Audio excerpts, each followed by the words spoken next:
Hello, welcome to this channel English easy.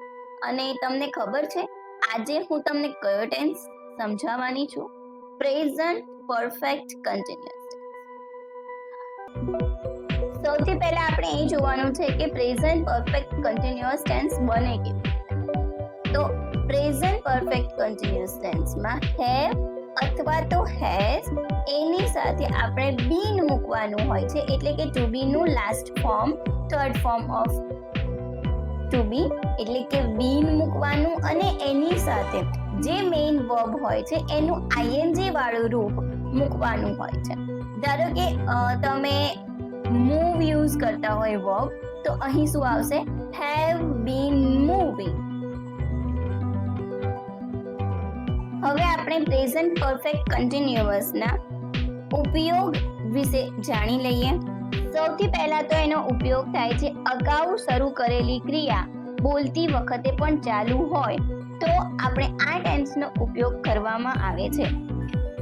ટૂંકમાં ભૂતકાળ અને વર્તમાન કાળને જોડતી ક્રિયા રજૂ કરવા માટે પ્રેઝન્ટ પરફેક્ટ કન્ટિન્યુઅસ ટેન્સ વપરાતો હોય છે. અહીં તમે સેન્ટેન્સ જોઈ શકો છો. The musician has been playing on the violin for many years. એટલે કે મ્યુઝિશિયન જે છે એ ઘણા વખતથી વગાડી રહ્યો છે અને એનું વગાડવાનું હજુ પણ ચાલુ જ છે. વાયોલિન વગાડવાનું જે કામ છે હજુ પણ ચાલુ જ છે. તો જ્યારે કોઈ ઘટના શરૂ કરી હોય અને ક્રિયા હજુ પણ ચાલુ જ હોય એ બતાવવા માટે આપણે પ્રેઝન્ટ પરફેક્ટ કન્ટિન્યુઅસ ટેન્સ નો ઉપયોગ થતો હોય છે.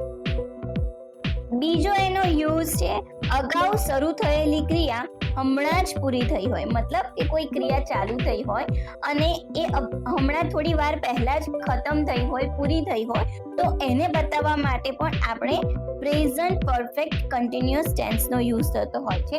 અહીં તમે સેન્ટેન્સ જોશો તો વધારે ખ્યાલ આવશે. ફર્સ્ટ સેન્ટેન્સ છે Ashok has suffering from fever. The temperature has just been normal. અહીં શું કીધું છે? અશોક જે છે એને તાવ બહુ ટાઈમથી આવી રહ્યો છે. ટેમ્પરેચર એનું જસ્ટ હમણાં જ નોર્મલ થયું છે, એટલે હમણાં જ એનો તાવ ઉતર્યો છે. તાવ ઉતરવાની ક્રિયા હજુ હમણાં જ ખતમ થઈ છે, પૂરી થઈ છે, એટલે આપણે અહીં પ્રેઝન્ટ પરફેક્ટ કન્ટિન્યુઅસ ટેન્સ વાપરીશું. એવી જ રીતે સેકન્ડ સેન્ટેન્સ જુઓ. I am sorry for my being late. Have you been waiting long? કે મને માફ કરી દેજો, હું થોડી મોડી પડી. તમારે બહુ લાંબા સમય સુધી મારું વેઇટ કરવું પડ્યું? કે તમે કરી રહ્યા હતા, લાંબા સમયથી તમે મારું વેઇટ કરી રહ્યા હતા. એટલે વેઇટ કરવાની ક્રિયા જસ્ટ હમણાં જ ખતમ થઈ જ્યારે હું તમને મળીશ, બરાબર? એટલે આમાં આપણે પ્રેઝન્ટ પરફેક્ટ કન્ટિન્યુઅસ ટેન્સ વાપરીશું. હવે પ્રેઝન્ટ પરફેક્ટ કન્ટિન્યુઅસ ટેન્સમાં જ્યારે નેગેટિવ સેન્ટેન્સ બનાવવું હોય ત્યારે આપણે હેવ અને હેવ અથવા તો હેઝ અને બીન, હેઝ બીન અથવા તો હેવ બીન ની વચ્ચે નોટ મૂકવાથી શું થાય છે? એ નેગેટિવ સેન્ટેન્સ એટલે કે નકારાત્મક વાક્ય બને છે.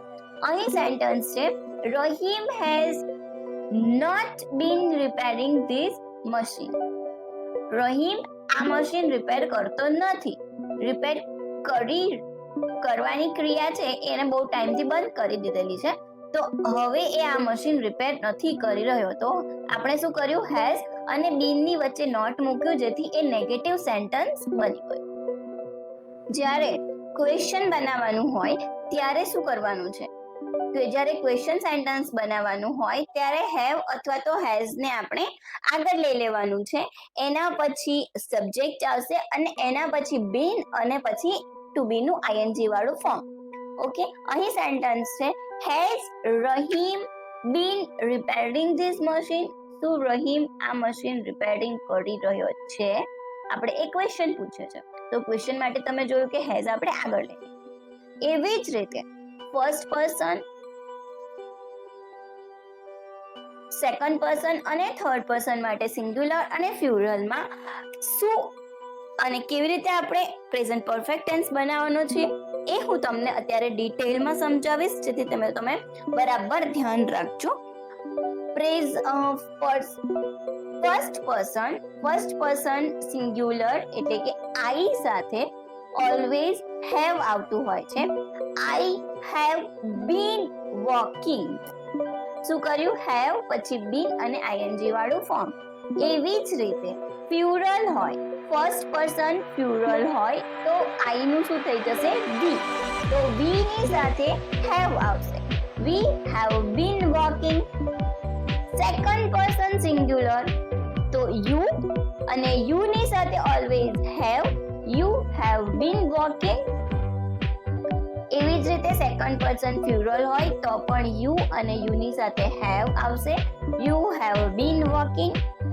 થર્ડ પર્સન સિંગ્યુલર એટલે કે હી, શી ઓર ઇટ ની સાથે ઓલવેઝ હેઝ આવશે અને હેઝ પછી બીન વોકિંગ. આ વાત એકદમ ખાસ યાદ રાખવા જેવી છે તમારે કે હી, શી અને ઇટ થર્ડ પર્સન સિંગ્યુલર હોય ત્યારે ઓલવેઝ હેઝ જ આવશે અને બાકી બધા જ ફોર્મ છે એની સાથે હેવ યુઝ થશે. એટલે કે થર્ડ પર્સન પ્લુરલ હોય તો પણ they have been walking. એટલે એક જ વાત યાદ રાખવાની છે ખાલી કે he, she અને it અથવા તો કોઈ first third person singular form હોય તો જ has આવશે. બાકી બધા જ સિંગ્યુલર હોય કે પ્લુરલ હોય, ફર્સ્ટ પર્સન સિંગ્યુલર હોય કે સેકન્ડ પર્સન પ્લુરલ હોય, ઓલવેઝ શું આવશે? have. હવે આપણે એક્સરસાઇઝ જોઈ લઈએ. ફર્સ્ટ છે Mrs Rose Blank teach English for 10 years. Mrs Rose છે એ 10 વર્ષથી ઇંગ્લિશ ભણાવી રહ્યા છે અને ભણાવવાની ક્રિયા હમણાં પણ ચાલુ જ છે. તો મિસિસ રોઝ એ થર્ડ પર્સન સિંગ્યુલર છે તો એની સાથે હેઝ આવશે અને હેઝ બીન ટીચ નું શું થઈ જશે? ટીચિંગ. તો હેઝ બીન ટીચિંગ. સેકન્ડ છે her grandma blank talk for 3 hours. એની ગ્રાન્ડમા એ 3 કલાક સુધી વાતો કરી, બધાને બોલ્યા છે, 3 કલાક સુધી બોલ્યા છે. her grandma એ થર્ડ પર્સન સિંગ્યુલર થયું એની સાથે હેઝ આવશે અને હેઝ પછી આપણે બીન મૂકીશું અને ટોકનું આઈએનજી, ટોકની પાછળ આઈએનજી લાગશે એટલે શું થશે? Talking. her grandma has been talking for 3 hours. Third છે a little boy blank stand at door since noon. કે રાતનો જે લિટલ બોય છે ત્યાં ને ત્યાં જ ઊભો છે, કે સાંજનો ત્યાં ઊભો છે, રાતનો ત્યાં જ ઊભો છે. એટલે શું કહીશું આપણે? લિટલ બોય ની સાથે, લિટલ બોય પણ ફર્સ્ટ પર્સન જ છે, એક જ બોય ની વાત કરી છે, બહુ બધા બોય ની વાત નથી કરી, તો એ થર્ડ પર્સન સિંગ્યુલર થશે. તો એની સાથે હેઝ બીન. સ્ટેન્ડ નું શું થશે? સ્ટેન્ડિંગ. તો હેઝ બીન સ્ટેન્ડિંગ. હવે ફોર્થ જુઓ, I want to help Kelly. મારે હેલ્પ કરવી છે એની. She blank not walk for months. અને અહીં નેગેટિવ વાક્ય આવ્યું, નકારાત્મક સેન્ટેન્સ. સી છે તો સી એટલે કે સિંગ્યુલર, થર્ડ પર્સન સિંગ્યુલર છે, બરાબર? તો થર્ડ પર્સન સિંગ્યુલર હોય તો એની સાથે હેઝ આવશે. નકારાત્મક વાક્ય બનાવવાનું છે એટલે નોટ આપણે એડ કરીશું અને એના પછી બીન લગાવી અને વર્ગનું આઈએનજી વાળું ફોર્મ એટલે walking. Has not been walking. Fifth sentence, a strange man blank follow us for hours. એક સ્ટ્રેન્જ મેન છે, અમને બહુ ટાઈમથી ફોલો કરી રહ્યો છે, કલાકોથી અમને ફોલો કરી રહ્યું છે. તો સ્ટ્રેન્જ મેન એ પણ થર્ડ પર્સન સિંગ્યુલર થયો તો એના માટે હેઝ વાપરીશું. હેઝ બીન અને ફોલો નું આઈએનજી વાળું ફોર્મ એટલે ફોલોઈંગ. Has been following. એવી જ રીતે ધ બેબી એ પણ થર્ડ પર્સન સિંગ્યુલર છે. Has been crying for 15 minutes. 15 મિનિટથી કે આ રડી રહ્યો છે baby. How long blank then drive. A question આવ્યું, જુઓ ક્વેશ્ચન છે. ક્વેશ્ચનમાં શું કરવાનું હશે? has પહેલા આવશે. How long has been then driving. Okay, અને અહીં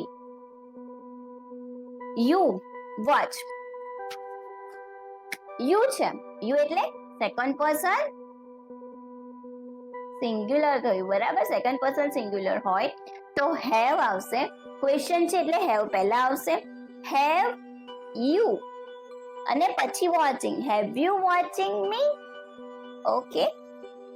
thank you for watching this video. અને જો સબસ્ક્રાઇબ ના કરી હોય મારી ચેનલ તો સબસ્ક્રાઇબ કરી દેજો.